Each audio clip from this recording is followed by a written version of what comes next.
अस्सलामुअलैकुम वरहमतुल्लाहि वबरकातुहू। दोस्तों, हज कमेटी ऑफ इंडिया ने 2026 के लिए सर्कुलर नंबर 1 का ऐलान किया है।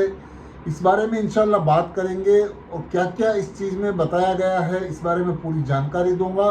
हज के अंदर में हाजियों का सिलसिला जारी है वापसी का, इस बारे में भी पूरी बात करेंगे इंशाल्लाह। तो बने रहिए मेरे साथ और देखिए पूरा वीडियो, तो सही जानकारी मिलेगी इंशाल्लाह। दोस्तों, जो हाजी मेरे चैनल पे नए हैं प्लीज़ चैनल को सब्सक्राइब कीजिए, लाइक कीजिए, शेयर कीजिए और दूसरे हाजियों तक भी ऐसी मालूमातें ज़रूर पहुंचाइए जिनसे उनको जानने का मौका मिले और हज के लिए उनको भी कुछ जानकारियां मिले। दोस्तों, हज 2025 में जितने भी हाजी हज के लिए गए हुए हैं उनकी फ़्लाइटों का सिलसिला जारी है आने का, और डेली 3-4 फ़्लाइटें आती हैं जिद्दा से। अभी मदीना शरीफ से फ़्लाइटों का सिलसिला शुरू नहीं हुआ है, अभी सिर्फ जिद्दा से ही फ़्लाइटें जारी है। जो आपको पता होगा पहले मदीना शरीफ गए थे उन हाजियों की फ़्लाइटों की वापसी जिद्दा से हो रही है, और वो सभी हाजी मुंबई, कलकत्ता, दिल्ली और लखनऊ इस तरह के बड़े बड़े शहरों से वापसी शुरू हो चुकी है। और माशाल्लाह बहुत सारे हाजी हज करके आ चुके हैं भारत में। 12 जून से फ़्लाइटें शुरू हो गई थी वापसी की, और आज 17 तारीख है। माशाल्लाह बहुत सारे हाजी हज करके वापस आ चुके हैं। अल्लाह ताला से दुआ है कि अल्लाह ताला सभी हाजियों का हज कबूल करे और उनको ज़्यादा से ज़्यादा इबादतें करने की तौफीक दे। और दूसरी बात यह है कि हज के अंदर में बहुत सारे हाजी सवाल ये करते हैं कि हज हमने मुकम्मल कर लिया है लेकिन हमको ख़रीदारी करनी है, तो ख़रीदारी के लिए मदीना शरीफ अच्छा है या मक्का शरीफ में ख़रीदारी करनी है।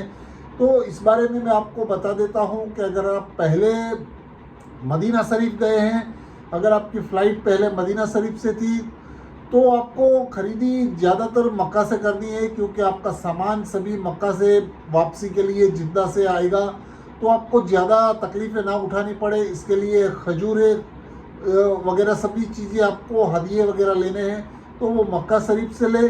और जो हाजी पहले जिद्दा से मक्का शरीफ गए हैं उनको ख़रीदारी अपनी मदीना शरीफ से करनी है, क्योंकि ज़्यादा देर तक आप खजूरों को रखने से ख़राब हो जाने का ख़तरा रहता है।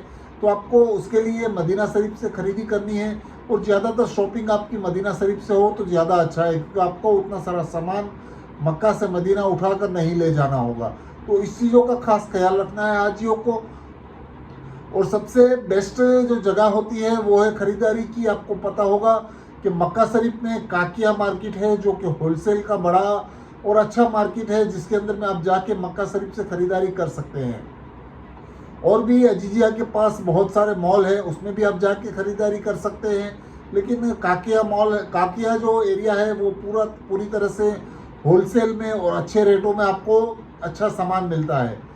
और मदीना शरीफ की हम बात करें तो मदीना शरीफ में आप मस्जिद बिलाल के पास बहुत सारा एरिया ऐसा है जहाँ पे आप ख़रीदारी कर सकते हैं। वहाँ पे अच्छे अच्छे शॉप रहते हैं, वहाँ पे आपको 2 रियाल से लेकर 5 रियाल 10 रियाल तक बहुत सारी चीज़ें मिल जाती हैं।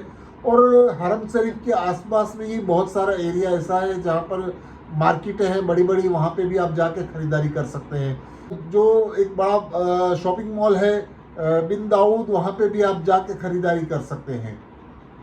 तो ये सब एरिया है मदीना शरीफ के अंदर में भी आप ख़रीदारी कर सकते हैं। इस तरह से आप अपनी चीज़ों को संभाल के अच्छी तरह से पैक करके लाना है। और खजूरों का खास करके आपको खजूर लानी है, तो आपको मदीना शरीफ से वापसी है तो आखिर में आपको ख़रीदारी करनी है, शॉपिंग करनी है खजूर की, क्योंकि खजूरों को आपको पता होगा कि स्टोरेज ऐसी स्टोरेज में रखा जाता है जिसकी वजह से बाद में हम लोग बाहर निकाल के उसको लेकर आते हैं तो कम से कम 10-12 दिन 15 दिन हमको आने में लगते हैं, फ़्लाइटों में लगते हैं, और घर पे जाने में हमको खजूरें बांटने में लगते हैं। तो इसके लिए आपको खजूर का अच्छी तरह से ख्याल रखना है, और उनकी जो ख़राब ना हो उसके लिए आपको लास्ट में आखिर में ये शॉपिंग करनी है। तो ये है पूरी जानकारी मक्का और मदीना शरीफ में शॉपिंग के लिए। काफ़ी हाजी सवाल करते थे कि हम शॉपिंग कहाँ से करें, कौन से एरिया से करें, कहाँ से करें, तो इस बारे में मैं आपको पूरी जानकारी दिया हूँ। और हज committee of India circular number 1 की हम बात करें तो 2026 के लिए हज कमेटी ने अनाउंस किया है सर्कुलर नंबर 1। और 2026 में जो भी हाजी इरादा रखते हैं हज का, उनके लिए ये जानना बहुत ज़रूरी है और उनको पूरी तरह से ये मालूमातें होनी चाहिए कि किस तरह हज के लिए जाना है, क्या तैयारी करनी है और किस तरह से आपको क्या काम करना है। तो हज कमेटी ने सर्कुलर नंबर 1 के अंदर में बहुत सारी चीज़ें बताई है, वो मैं आपको यहाँ बता देता हूँ।